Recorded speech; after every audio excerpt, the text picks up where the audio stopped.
I'm Geoffrey Lillemon. I'm a digital artist and director from Amsterdam. I'm here in Eindhoven for Dutch Design Week.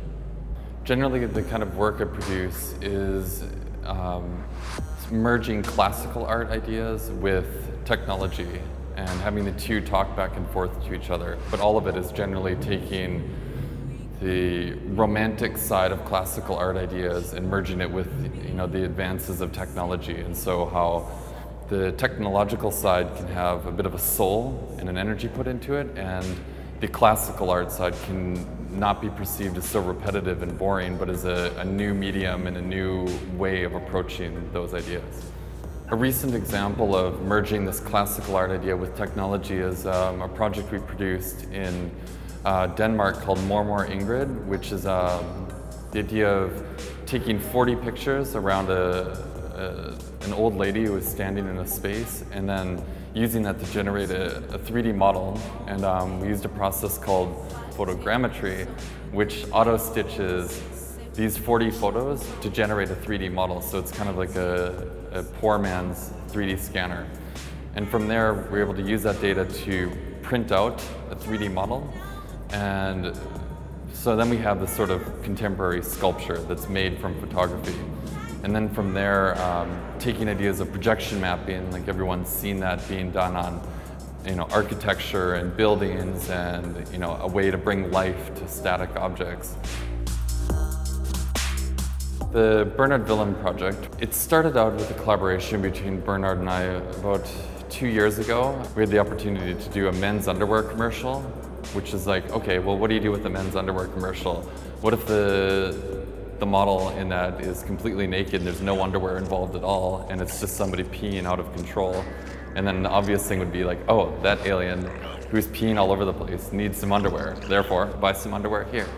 And that was very successful. And then for this women's SS13 collection, it's like, all right, how can we take the idea of a fashion collection and scrap the idea of using a model's pretty face, but still show the clothing in a way that's flattering and is still relevant, as opposed to not showing any clothing and doing whatever we wanted. I mean, there's still a product that it needs to be seen, but also needs to feel as an artwork on its own.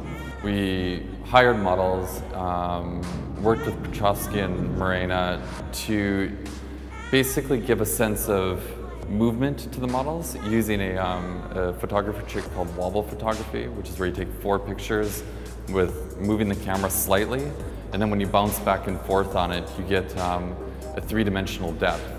And so that became very interesting. It's like, all right, what else can we do to kind of take this to a different space? And then we started playing around with head replacement and using a program called Face Shift, which that will capture facial expressions.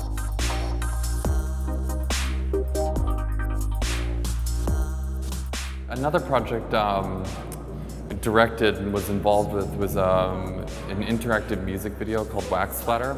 And the idea with this was being able to tell a story that's not necessarily in a linear fashion. The video can start at any point and will continuously loop, and therefore giving people the experience of a painting that's animated but having enough interactivity to it that they still felt engaged. The user still feels like they have some control over what they're seeing and how they can manipulate it, so they're not just sitting there being force-fed content.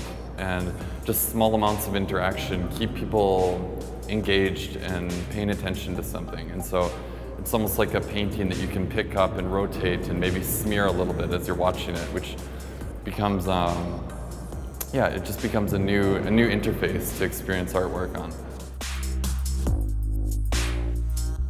I used to identify myself a little bit more with a specific genre of art, like whether it's surrealism or, absurdist, if that's even a legitimate movement, but probably makes sense to be one.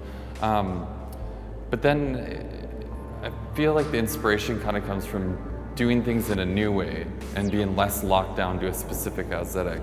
So it's more like, all right, what hasn't been done before, or what 2 things haven't been merged together? What technology has not been merged with what classical idea?